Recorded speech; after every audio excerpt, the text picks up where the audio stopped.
last ভিডিঅ'টো তোমালোকে মোক এইকেইটা কুৱেশ্যনৰ আনচাৰ্ছখিনি খুজিছিলা চ' মই আজি তোমালোকৰ কাৰণে এইকেইটা প্ৰশ্নৰ উত্তৰ এই ভিডিঅ'টোত লৈ আহিছোঁ লগতে তোমালোকে যেহেতু অহাকালি ইংলিছৰ এক্সাম দিবা সেই তোমালোকৰ কাৰণে গ্ৰামাৰৰ পৰা কেইটামান ষ্টৰি ৰাইটিং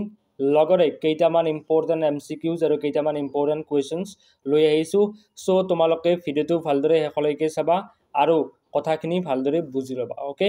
এতিয়া ব'লা আমি এই কুৱেশ্যন কেইটা চাই লওঁ ইয়াত নিশ্চয়কৈ তোমালোকে দেখা পাইছা যে ইণ্ডিয়ান লেজেণ্ড অফ টি যে ভাৰতীয় পৌৰাণিক আখ্যানটো চাহৰ উৎপত্তিৰ বিষয়ে কি কয় সেইটো কথা লিখা আছে কুৱেশ্যনটো বহুত বেছি ইম্পৰ্টেণ্ট হয় তোমালোকে মই যি ধৰণে তোমালোকক লিখিব দিছোঁ সেই ধৰণে তোমালোকে এক্সামত লিখিবলৈ ট্ৰাই কৰিবা নেক্সট কুৱেশ্যনটো হৈছে কুৱেশ্যন নম্বৰ 47 ইয়াৰ আনচাৰটো মই তোমালোকক স্ক্ৰীনত দেখাই দিছোঁ তোমালোকে সেম এজ ইট ইজ কুৱেশ্যনটো পৰীক্ষাত যদি আহে তেতিয়া তোমালোকে লিখিবা বিকজ কুৱেশ্যনটো HSLC 2025 আহিছিল চ' মই ভাবোঁ যে কুৱেশ্যনটো ইম্পৰ্টেণ্ট হয় তো তোমালোকে চাই ল'বা next question number 48 why does Lenso compare the raindrops with new coins লেন্সই ৰেইনড্ৰপ কেইটা কিয় নিউ কইন্সৰ লগত তুলনা কৰিছিল কুৱেশ্যনটোৰ আনচাৰ যেনে দিয়া আছে অ'কে কুৱেশ্যন নম্বৰ 49 বেলিন্দাৰ কেইটা পেটছ আছিল 4টা আছিল কি নাম আছিল কিটেন ইংক লিটিল গ্ৰে মাউচৰ নাম আছিল ব্লিংক এটা আছিল হালধীয়া ডগ নাম আছিল মাষ্টাৰ্ড এণ্ড ড্ৰেগন আছিল কি নাম আছিল কাষ্টাৰ্ড অ'কে এইকেইটা হৈছে তোমালোকৰ মোষ্ট ইম্পৰ্টেণ্ট কুৱেশ্যনছ নিশ্চয়কৈ তোমালোকৰ এইবাৰ এক্সামত হয়তো ৰাইমিং ৱৰ্ড লিখা আহিব নহ'লে এণ্টনিম লিখা আহিবই অ'কে তাত 2 নম্বৰ থাকিব চ' তোমালোকে এইকেইটা কুৱেশ্যন চাই ল'বা অপজিট অফ ট্ৰিয়াম্ফ ডিফিট হ'ব অপজিট অফ এমিয়েবল কি হ'ব হচাইল হ'ব অ'কে কুৱেশ্যন নম্বৰ 51 যে এইটো এনিমেলৰ পৰা লৈছোঁ এনিমেল নামৰ পাঠটোৰ পৰা লৈছোঁ অৰ্থাৎ পয়েমটোৰ পৰা লৈছোঁ কুৱেশ্যনটোত কি আছিল যে why does the author or writer say that he can turn and live with animals okay যে ৰাইটাৰে বা লিখকে কবিয়ে কিয় এনিমেলবিলাকৰ লগত থাকিব বিচাৰে বা কবিয়ে কিয় এনিমেল কেইটাক মানুহতকৈ বেছি উন্নত আৰু ভাল বুলি কৈছে সেই কুৱেশ্যনটোৰ আনচাৰ সেমে হয় তোমালোকে কুৱেশ্যনটো ভালদৰে চাই ল'বা তাত দিয়া আছে আৰু আনচাৰটো মই তোমালোকক ইয়াত দি দিছোঁ কুৱেশ্যন নম্বৰ 52 হৈছে বল্লীৰ পৰা লৈছোঁ অৰ্থাৎ মেডাম ৰাইটছ দ্য বাছৰ পৰা লৈছোঁ আৰু কুৱেশ্যনটো বহুত বেছি ইম্পৰ্টেণ্ট হয় বল্লী ৰেচিষ্টেড টেম্পটেশ্যন টু বাই টয়ছ বল্লীয়ে কেনেকৈ পইচাখিনি যোগাৰ কৰিছিল নিজৰ বাছ জাৰ্ণিৰ কাৰণে তাই কি কৰিছিল টয়ছবিলাক বা পুতলাবিলাক কিনা নাছিল বেলুনবিলাক কিনা নাছিল আৰু গাঁৱত যিখন মেলা হৈছিল তাত কি কৈছিল তাই যোৱা নাছিল বা গৈছিল যদিও পইচা খৰচ কৰা নাছিল আৰু সেই পইচাখিনি তাই বাছ জাৰ্ণিৰ কাৰণে ৰাখি থৈছিল সঞ্চয় কৰি অ'কে এণ্ড কুৱেশ্যন নম্বৰ 52 হৈছে কুৰ্গৰ পৰা দুটা এডভেঞ্চাৰাছ স্পৰ্টছৰ নাম লিখিব দিছে যিকেইটা বহুত বেছি ইম্পৰ্টেণ্ট হয় ৰিভাৰ ৰেফটিং আৰু কেনিং দুটা হ'লে তোমালোকে নাম চাই ল'বা বিকজ বহুত ইম্পৰ্টেণ্ট হয় কুৱেশ্যনটো আহিব পাৰে মানে কি 90% চান্স আছে কুৱেশ্যনটো অহাৰ চ' তোমালোকে এইকেইটা কুৱেশ্যনছ ভালদৰে চাই ল'বা এতিয়া বলা তোমালোকক কেইটামান ষ্টৰি ৰাইটিং মই দিওঁ ষ্টৰি ৰাইটিঙৰ পৰা তোমালোকৰ মেক্সিমাম 5 মাৰ্কছ আহিব আৰু যিকেইজনে এছে ৰণি ষ্টৰি ৰাইটিং লিখিব খোজে তেওঁলোকৰ কাৰণে মই কেইটামান বৰ বেছি নহয় বা দুটা ষ্টৰি লৈ আহিছোঁ যিকেইটা বহুতবাৰ এক্সামত আহিছিল আগতে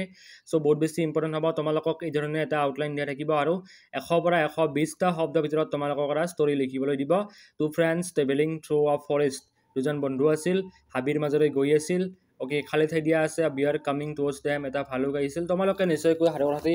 ঘৰত শুনিছা অ'কে বা স্কুলত তোমালোকক নিশ্চয়কৈ এবাৰ হ'লেও শিক্ষকে এই সাধুকথাটো তোমালোকক শুনাইছে অ'কে তো এই যিকেইটা আউটলাইন দিয়া আছে এই আউটলাইন কেইটা ইউজ কৰি আমি এটা ষ্টৰি বনাব লাগিব অ'কে কেনেকৈ বনাব লাগে তোমালোকক মই স্ক্ৰীনত দেখাই আছোঁ অ'কে তোমালোকে নিশ্চয়কৈ গম পোৱা যে যেতিয়া আমি সাধুকথা এটা পঢ়িম তেতিয়াহ'লে তাত কি থাকিব এটা নাম থাকিব সাধুকথাটোৰ কি থাকিব এটা নাম থাকিব অ'কে টাইটেলটো হৈছে নাম আৰু এই সাধুকথাটোৰ আমি কি দিছোঁ এটা নাম দিছোঁ নাম দি আমি লিখিছোঁ ট্ৰু ফ্ৰেণ্ডশ্বিপ বিকজ যেতিয়া তুমি আউটলাইন কেইটা পঢ়িবা আউটলাইন কেইটা পঢ়াৰ পিছত আমি গম পাইছোঁ যে এই সাধুকথা বা কাহিনীটো হৈছে দুজন বন্ধুৰ বিষয়ে তো আমি সেইকাৰণে দিছোঁ তাৰ সঁচা বন্ধুত্ব অ'কে তাৰপিছত আমি আউটলাইন কেইটা ইউজ কৰি ষ্টৰিটো লিখিবলৈ ষ্টাৰ্ট কৰিছোঁ যে দুজন বন্ধু আছিল বহুত বেছি ক্ল'জ আছিল তেওঁলোকে এদিন হাবিলৈ গৈছিল তাৰপিছত তেওঁলোকে হঠাৎ এটা ভালুক দেখা পোৱাৰ পিছত দুয়ো ভয়তে দৌৰিলে আৰু পিছে ভালুকটোৱেও তেওঁলোকক কি কৰিছে খেলিছে আৰু এজনে ভয়তে গছত উঠিছে আৰু এজনে কি কৰিছে তলত ৰৈ আছে পিছত এজনে কি কৰিছে তেওঁলোকক কিন্তু মানে কি এজনে তেওঁলোকক ছাপোৰ্ট কৰা নাছিল এজনে আনজনক চোৱা নাছিল এজনে কেৱল এই নিজৰ স্বাৰ্থটো ভাবি তেওঁ নিজক বচাবলৈ চাইছিল অ'কে আনজনে কিন্তু ভয়তে ৰৈ আছিল শেষত তেওঁ কি কৰিছিল তেওঁ মানে কি মাটিত শুই দিছিল তেওঁ মৰা ভাও জুৰিছিল যে আৰু পিছত কি হৈছিল যে তোমালোকে নিশ্চয়কৈ গম পোৱা যে ভালুকটোৱে তাৰ কাষলৈ আহিছিল আৰু আহি শুঙিছিল শুঙা পিছত গম পাইছিল যে এই মৰিছে তাৰপিছত যেতিয়া ভালুকটো গ'ল যোৱাৰ পিছত এই বন্ধু দুজনে কি হৈছে এজনেতো শোৱাৰ পৰা উঠিলে আৰু আনজনে কি হৈছে গছৰ পৰা নমিলে নমাৰ পিছত তেওঁলোকে মানে কি সুধিলে যে তোমাক বন্ধুৱে কি ভালুকটোৱে কি কৈছে তেতিয়া বন্ধুজনে ক'লে যে সঁচা বন্ধুত্ব বহুত বেছি দৰকাৰী হয় তো আ friend in need is a friend in deed এইটো হ'ব আমি কি মৰেল মানে কি লিখিব লাগিব তোমালোকে শেষত তোমালোকে সাধু কথাটো পঢ়ি কি কথা শিকিছা বা যেটো তোমালোকে লেসন শিকিছা সেই লেসনটো তোমালোকে নিশ্চয়কৈ সাধু কথাটোৰ বা কাহিনীটোৰ শেষত লিখিব লাগে যদি এইটো বস্তু বুজি পাইছে তেতিয়াহ'লে আমি আগবাঢ়িম এটা নতুন কুৱেশ্যন লৈ সেইটো হৈছে তোমালোকক সেম লিখিব দিছে 100টা ৱৰ্ডৰ ভিতৰত বা 120টা শব্দৰ ভিতৰত তোমালোকক লিখিব দিছে হিন্টস দিয়া আছে বা আউটলাইন দিয়া আছে railway bridge gives away during heavy rains okay কি হৈছে যে এটা ৰেল লাইন আছে আৰু ৰেল লাইনটো বৰষুণৰ কাৰণে কি হৈছে ভাঙি গৈছে আৰু এজন ল'ৰাই সেই ৰেল লাইনটো ভগা দেখিছে আৰু তেওঁ দেখিছে যে এখন ট্ৰেইন আহি আছে তো সেয়ে তেওঁ সাহসিকতাৰ পৰিচয় দি নিজে চলাটো খুলিছে আৰু খুলি পইণ্ট আউট কৰিছে যাতে তেওঁলোকে মানে কি ট্ৰেইনখন ৰখায় আৰু পেছেঞ্জাৰ্ছ কেইটাৰ লাইফ বা জীৱন বাচে ওকে তো এইটো হৈছে মানে কি মেইন টপিক আৰু মেইন মানে কি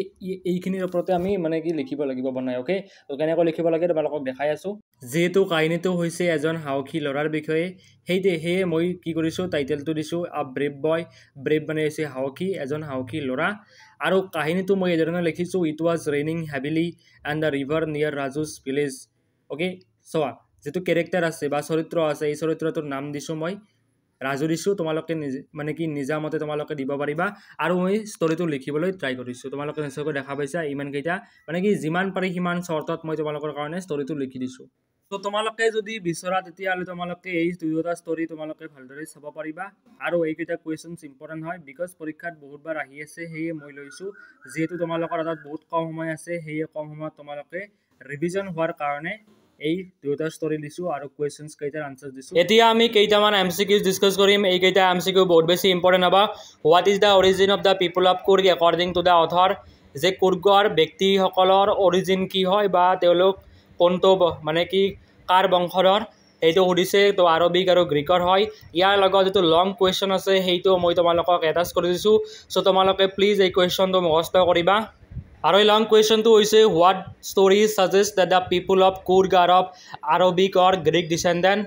যে যিকেইজন ব্যক্তি আছে সেই ব্যক্তিকেইজন কুৰ্গৰ গ্ৰীক বা আৰবিক ডিসেন্ডেন্ট বা বংশধৰ হয় ইয়াৰ যেটো ষ্টৰি আছে সেই ষ্টৰিটো কি okay according to a story the people of Kurg may be descendants of Greek or Arabic soldiers it is believed that these soldiers settled in Kurg কি হৈছিল আলেকজাণ্ডাৰৰ আৰ্মিয়ে যেতিয়া ইণ্ডিয়াত এটেক কৰিছিল এটেক কৰাৰ পিছত তাৰ এভাগ আৰ্মি কি হৈছে সাউথাৰ্ণ পাৰ্ট অফ ইণ্ডিয়াত সোমাইছিল আৰু তাৰ পৰা তেওঁলোকে ঘূৰি যোৱাটো অসম্ভৱ হৈছিল বা ইম্প্ৰেক্টিকেল হৈ পৰিছিল যাৰ ফলত তেওঁলোকে তাত থাকি গৈ তেওঁলোকে তাত মাটি বাৰী লৈছিল আৰু তাত ঘৰ আজিছিল আৰু এই ধৰণে এখন নতুন সমাজৰ সৃষ্টি কৰিছিল আৰু বৰ্তমান তেওঁলোকক কুৰ্গী মানুহ বুলি কোৱা হয় ওকে এইটো তোমালোকৰ এটা কুৱেশ্চন হয় বহুত বেছি ইম্পৰ্টেন্ট আৰু তাৰ আনসাৰ তোমালোকক দি দিছো তো তোমালোকে কুৱেশ্চনটোৰ আনসাৰ মিছ নকৰিবা তো ইণ্ডিয়ান আৰ্মিত থকা কুৰ্গৰ ৰেজিমেণ্টৰ নাম হৈছে কুৰ্গ ৰেজিমেণ্ট আৰু ইয়াৰ যেটো প্ৰথম চিফ অফ ইণ্ডিয়ান আৰ্মি আছিল এইটো আছিল জেনেৰেল কাৰিয়েপ্পা ওকে মনত ৰাখিবা কুৱেশ্চনটো আহি থাকে পৰীক্ষাত বহুত বেছি ইম্পৰ্টেন্ট হয় next question which river originates from কুৰ্গৰ পৰা ওলোৱা নদীটোৰ নাম কি আছিল সকলোৱে গম পায় কাবেৰী বুলি আৰু কাবেৰী নদীয়ে ক'ৰ পৰা নিজৰ পানী আহৰণ কৰে তো কুৰ্গত যিখিনি ফৰেষ্ট আছে বা হাবি আছে তাৰ পৰা কাবেৰী নদীয়ে পানী পায় ওকে বস্তুটো মনত ৰাখিবা Kaveri obtains its water from the hills and forests of Kurg last but not the least when does the season of joy commence in Kurg কুৰ্গত কেতিয়া season of joy আৰম্ভ হয় আৰু এই কুৱেশ্চনটোৰ আনসাৰ অপশন কেইটাৰ ভিতৰত কোনোবা এটা শুদ্ধ হ'ব তোমালোকে নিশ্চয়কৈ গম পোৱা আৰু এই কুৱেশ্চনটোৰ আনসাৰ তোমালোকে মোক কমেন্টত জনাবা এইটো তোমালোকৰ কাৰণে হোমৱৰ্ক থাকিল thank you so much guys for watching the video যদি ভিডিওটো ভাল লাগে দেন লাইক কৰিবা শ্বেয়াৰ কৰিবা আৰু চেনেলটো সাবস্ক্ৰাইব কৰিবলৈ নাপাহৰিবা যদিহে এতিয়ালৈকে সাবস্ক্ৰাইব কৰা নাই okay thank you see in the next video